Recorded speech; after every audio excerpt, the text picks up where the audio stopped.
General anaesthesia या बेहोशी जो कि अमूमन सर्जरी के दौरान पेशेंट्स को दी जाती है उन्हें बेहोश करने के लिए ताकि वो दर्द को महसूस ना कर सकें, आई थिंक ये काफ़ी एक वास्ट किस्म की फील्ड है, लेकिन लोगों को इसके बारे में इंफॉर्मेशन बहुत कम है। जी जी। आप तो एक्सपर्ट हैं, आज आपको हमने यहाँ पर इसलिए बुलाया था कि आपसे जान सकें कि बेसिकली ये जो एनेस्थीसिया या बेहोशी है इसकी क्या साइंस है। असल में जो बेहोशी है ना, बेहोशी आपने बिल्कुल सही फरमाया कि ये एक वास्ट टर्मिनोलॉजी है। इसके अंदर ये है कि हम डिफरेंट अद्वियात दे के मरीज़ को सुला देते हैं, ठीक है। तो इसकी 3 टाइप्स होती हैं यूजुअली अगर हम देखें तो। जनरल एनेस्थीसिया होता है, स्पाइनल एनेस्थीसिया या रीजनल एनेस्थीसिया उसको बोलते हैं, और तीसरा लोकल एनेस्थीसिया। जनरल एनेस्थीसिया होता है मुकम्मल बेहोशी। मुकम्मल बेहोशी में मरीज़ बिल्कुल सो जाता है। और जो रीजनल एनेस्थीसिया है, रीजन जैसे कि नाम से ज़ाहिर है, एक स्पेसिफिक रीजन को हम जो है वो सुन करते हैं या बेहिस करते हैं। उसमें स्पाइनल आ जाता है, उसमें एपिड्यूरल आ जाता है। और तीसरी टाइप होती है लोकल एनेस्थीसिया। लोकल एनेस्थीसिया जैसे नाम से ज़ाहिर है, लोकल, किसी लोकल एरिया में कोई छोटी सी, मतलब जैसे फिंगर को ले लें, इस एरिया को सुन करते हैं तो यहाँ पे हम सुन करने की दवाई लगा देते हैं, तो वो हम उसको लोकल एनेस्थीसिया बोलते हैं। तो ये 3 तरह का हमारे पास एनेस्थीसिया होता है। ठीक है डॉक्टर साहब, ये डिफरेंट किस्म के एनेस्थीसिया के जो आपने नाम बताए, ये तो हमें आई थिंक अभी सुनने में आ रहा है, क्योंकि पहले तो सिर्फ ऑपरेशन के दौरान एक ही होता था कि बेहोश कर दिया पेशेंट को। बिल्कुल बिल्कुल, तीनों टाइप्स हैं, और तीनों हम डिपेंड करता है कि पेशेंट की क्या नीड्स हैं, किस तरह की सर्जरी की रिक्वायरमेंट्स देख लेते हैं हम।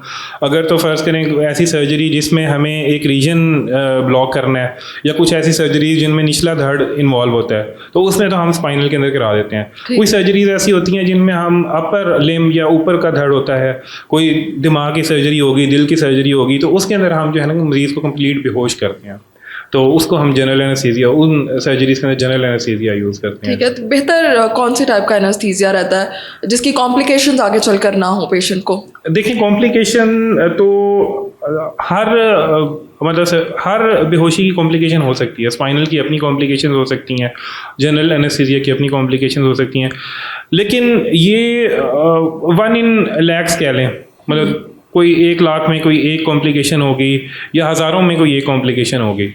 तो डिपेंड करता है कि सर्जरी आपकी कौन सी है, तो उसके मुताबिक फिर हम एनेस्थीसिया देते हैं। ठीक है, जनरल एनेस्थीसिया जो आप पूरी बेहोशी जिसे कहते हैं, वो कब दी जाती है पेशेंट को? कौन डिसाइड करता है? पेशेंट डिसाइड करता है या उसकी कंडीशन के मुताबिक ये डॉक्टर डिसाइड करता है? अच्छा, ये जो कॉन्सेंट है ना, कुछ सर्जरीज ऐसी होती हैं जिनमें हम पूरी बेहोशी दे के भी सर्जरी कर सकते हैं, और मतलब आधी बेहोशी या रीजनल एनेस्थीसिया या स्पाइनल एनेस्थीसिया दे के भी हम उसको सर्जरी करवा सकते हैं। उसमें हम चॉइस जो है ना वो हम पेशेंट के ऊपर रख देते हैं। अच्छा, मतलब अगर वो चाहेगा तो हम उसकी कमर में इंजेक्शन लगाएंगे। कुछ ऐसी सर्जरी जिनमें कमर में इंजेक्शन लगा के किया जा सकता है, उसमें हम पेशेंट को हम चॉइस दे देते हैं कि जी आपकी सर्जरी हम स्पाइनल में करवाना चाहते हैं, अगर आप विलिंग हैं तो आप हमें कॉन्सेंट दे दें। इजाज़तनामा होता है, रिटर्न भी होता है, वर्बली भी होता है, हम उनसे इजाज़त लेते हैं।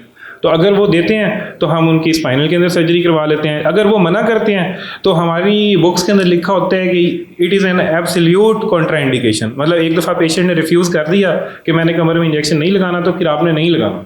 ओके, फिर हम उसको कंप्लीट बेहोश कर देते हैं। ठीक है डॉक्टर साहब, अक्सर ये भी सुनने में आता है कि जिन लोगों को ब्लड प्रेशर का बहुत ज़्यादा इशू है, तो सर्जरी के दौरान उन्हें जनरल एनेस्थीसिया देने से अवॉइड करना चाहिए। Is it true?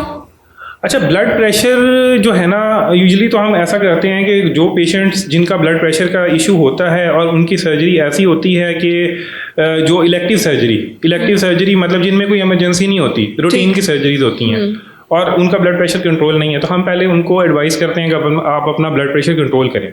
ठीक, उसके लिए हम उनको मेडिसिन देते हैं। उन मेडिसिन के ऊपर अगर उनका ब्लड प्रेशर कंट्रोल हो जाता है तो उसके बाद हम जनरल एनेस्थीसिया में उनको प्रोसीजर करवा देते हैं। तो ऐसा जनरल एनेस्थीसिया की वजह से ब्लड प्रेशर नहीं ज़्यादा होता। ब्लड प्रेशर उनकी अपनी एक डिजीज़ है जो पहले से चल रही है और वो अनकंट्रोल्ड होती है।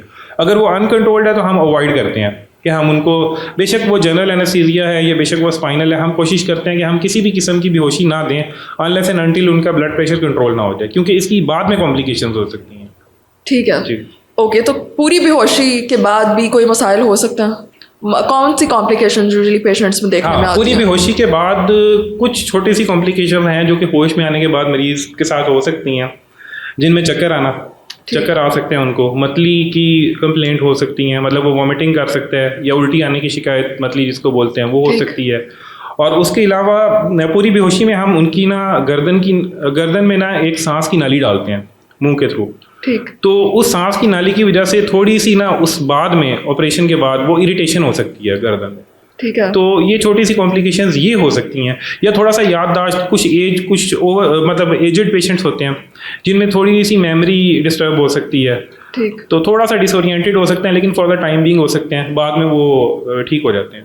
एनेस्थीसिया में डोजेज का कितना रोल है, क्योंकि हम अक्सर सुनने में आता है कि सारा डोज अगर थोड़ी सी ऊपर नीचे हो गई तो बस एनेस्थीसिया में रोल ही डोजेज का है। ठीक है, डोज हम बॉडी वेट के अकॉर्डिंगली डोज देते हैं। राइट। ठीक है। तो आपने ये टर्मिनोलॉजी भी सुनी होगी कि जी बेहोशी उसको दी और वो उसको होश नहीं आ रहा मरीज को। बिल्कुल। ठीक है। तो उसके अंदर एक ये टर्म जो डोजेज है ना, ये भी बहुत मैटर करती है कि अगर आपने डोज ज़्यादा दे दी है तो मरीज होश में आने में थोड़ा सा टाइम लग रहा है। डोज के अलावा और भी काफ़ी सारे फैक्टर्स होते हैं इस चीज़ में, जैसे एज होगी, जो एक्सट्रीम ऑफ एजेस होती हैं, मतलब एक छोटे बच्चे भी और बूढ़े लोग भी। बूढ़े लोगों में जो मेटाबॉलिज्म है वो स्लो हो जाता है, ड्रग अगर आप थोड़ी भी देते हैं तो वो जिस्म से निकलने में थोड़ा सा उसका टाइम लगता है, जिसकी वजह से उनको होश आने में थोड़ा सा मतलब वक्त लग सकता है। मुकम्मल बेहोशी जब किसी भी पेशेंट को दी जाती है, वो रिकवर होने के बाद कुछ एहतियात वगैरह की ज़रूरत होती है? मुकम्मल बेहोशी से रिकवर होने के बाद जब तक वो हॉस्पिटल में है तब तक तो हम एहतियात करते हैं कि खाने पीने में थोड़ा सा उनको कहते हैं कि जब तक वो मुकम्मल होश में ना आ जाए तब तक उनको खिलाना पिलाना ना शुरू करें, और पहले थोड़ा सा सिप्स अलाउड करें पानी के, छोटे छोटे घूंट लें ताकि उल्टी ना आए उनको। उसके बाद फिर आहिस्ता आहिस्ता खाना शुरू कर दें, और उसके अलावा कोई और ऐसी एसच नहीं है। ठीक है, बहुत शुक्रिया।